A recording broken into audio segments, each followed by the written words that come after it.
Thanks for staying with us. We're still reviewing Punch. So I'm going to take the story. Tinubu sacks 5 aviation agencies ahead, suspends NCAA boss. So if you recall recently, the Minister of Aviation had put out a press briefing saying that he has submitted a report to Mr. President and was lamenting about the various atrocities he had observed in all the various processes that were happening within that industry. So President Tinubu on Wednesday sacked the heads of the various agencies in the aviation sector. I won't list their names right here, but he appointed a few others. He named Professor Charles Anoshige as the Substantive Director General of NiMET. President appoints Mrs. Olubumi Kuku as the Substantive Managing Director of FAAN. Umar Farouk as the MD of NAMA, as the son of former Chief of Air Staff, Mr. Alex Bade Jr. as Substantive Director General of the NSIB.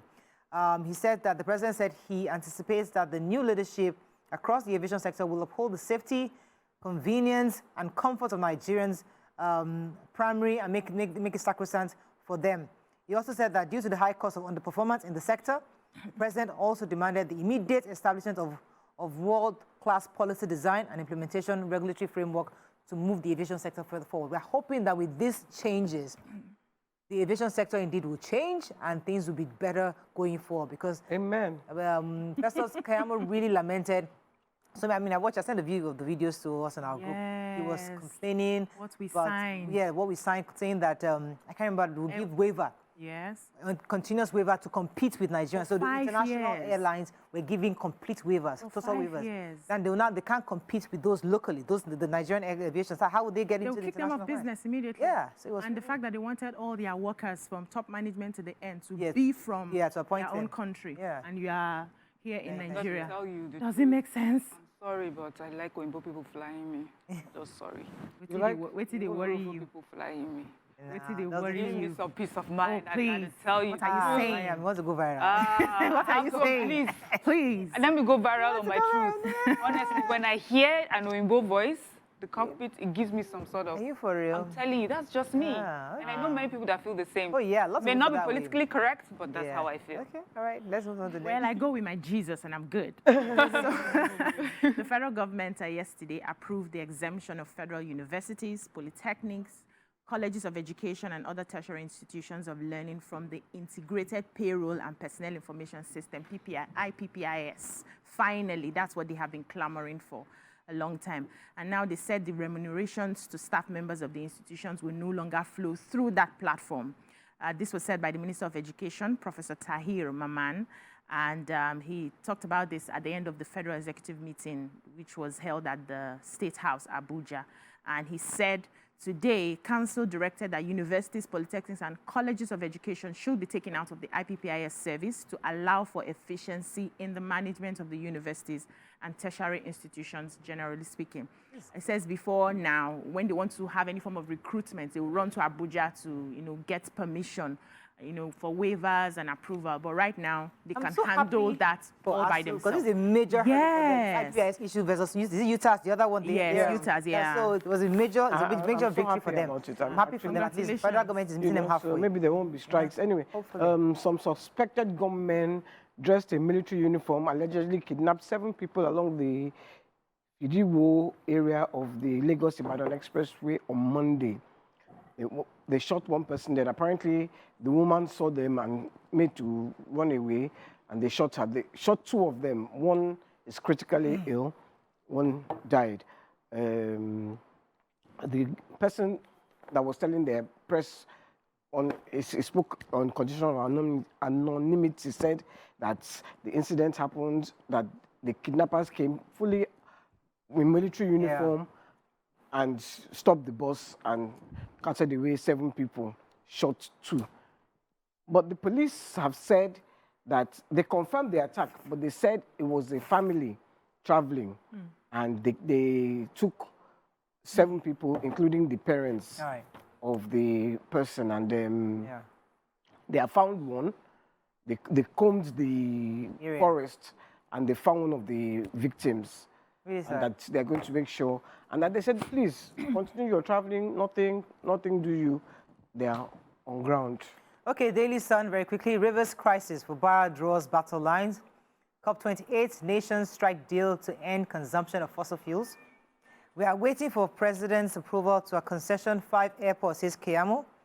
U.S. lawmaker urges Supreme Court to release Kanu unconditionally. Sanwo-Olu presents 2.2 trillion 2024 budget assembly. Did you notice the picture for Governor Sanwo-Olu? No.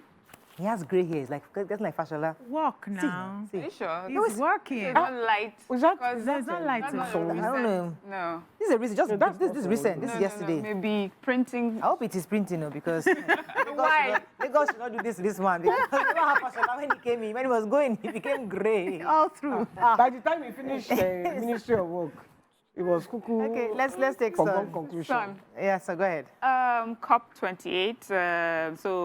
What we're hearing is that representatives from nearly 200 countries have agreed that at the climate summit yesterday to begin reducing global consumption of fossil fuels. And this, of course, is to avert the worst of climate change. And they said this is signaling the eventual end of the oil age. So this deal was struck in Dubai. They said it was really a tough one, that it even, caused them to go one day over what the closing date. So many countries seem to be happy with this deal, but the U.S. has always been on it. They're quite strong on that, and so they feel that this moment is what they say multilateralism has actually come together, and people have taken individual interests and attempted to define the common good. So they're good with this. But then we have the lead negotiator for Alliance of Small Island States, who does not think that the deal is powerful enough. She says it's just like, small incremental advancement, when really there has to be like a huge, strong step forward. But all in all, it seems that we're headed towards clean energy. So this is also a word out to investors and potential investors in this climate.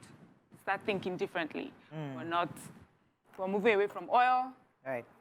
to clean energies. Okay, another story. Let me take. So the U.S. lawmaker urges Supreme Court to release Nnamdi Kanu. The lawmaker from, I think, District 139, Javis Johnson, urged Supreme Court to unconditionally release the IPOB leader Nnamdi Kanu, whose case of extraordinary rendition from Kenya is due for ruling December 15th. So he's saying ahead of that, the statement by the U.S. lawmaker said the consensus of legal opinion within and outside Nigeria expects the apex court to uphold the judgment of the lower courts, which had already freed Nnamdi Kanu. In addition, he said that the High Court in Enugu State had held that IPOB is no longer a terrorist group. Therefore, the present and any future treatment of IPOB, its leadership and members as a terrorist group is illegal and discriminatory. Therefore, there is now no valid reason or basis to continue to hold him in confinement.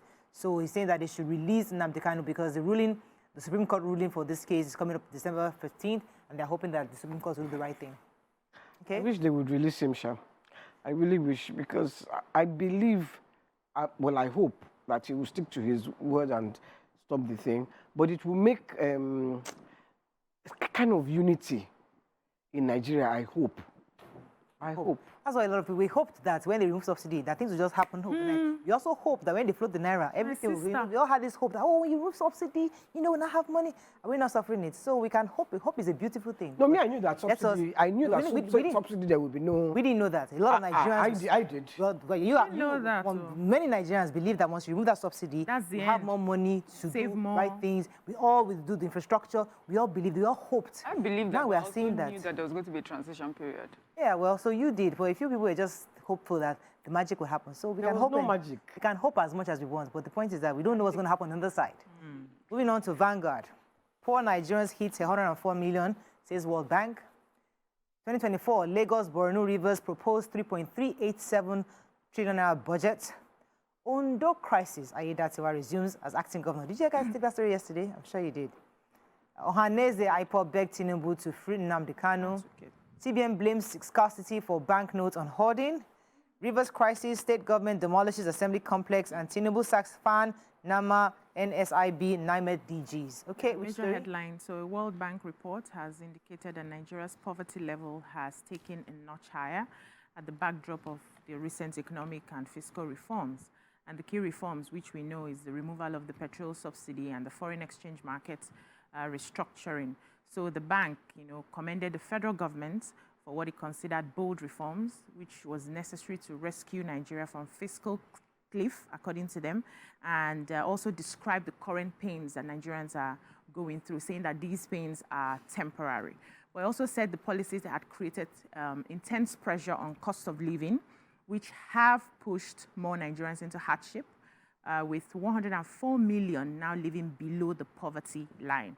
According to the report as well, it said that the number of poor people in Nigeria had grown from 95 million in 2021 to 100 million in 2022, while the Nigerian Bureau of Statistics indicated that the figure was 82.9 million in 2019 and 85.2 million in 2020. So they are saying now that inflation remains at a record high levels for Nigeria, 27.3% year on year in October 2023. And it was also driven by the price and impact of the removal of fuel subsidy as well. We also talked about the FX, the volatility of the FX in the markets. And they are saying what they need now is that the federal government needs to quickly finish up with the policies and see how they can now start managing the cost of the policies on Nigerians. Hopefully, we'll do better. All right, we have to run, but just jump we in. have to take this from River State. Please Let me just Give us, sharp. What the Commissioner for Information has said. He said that after the visit of the governor to inspect the level of damage done to the building on the day of the fire incident, it became necessary to invite professionals to advise the government on the integrity of the building. So remember, there was an explosion, explosives were set off, and because of that, they found out that the structure of the building had been compromised. It was not safe for human use.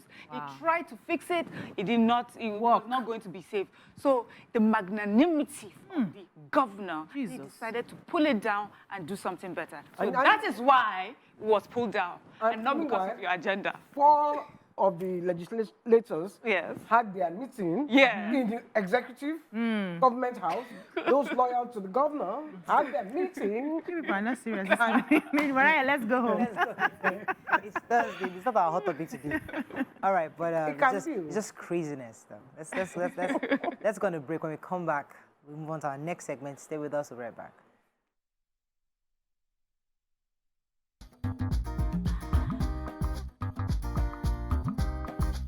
Stay tuned. Your View will be right back.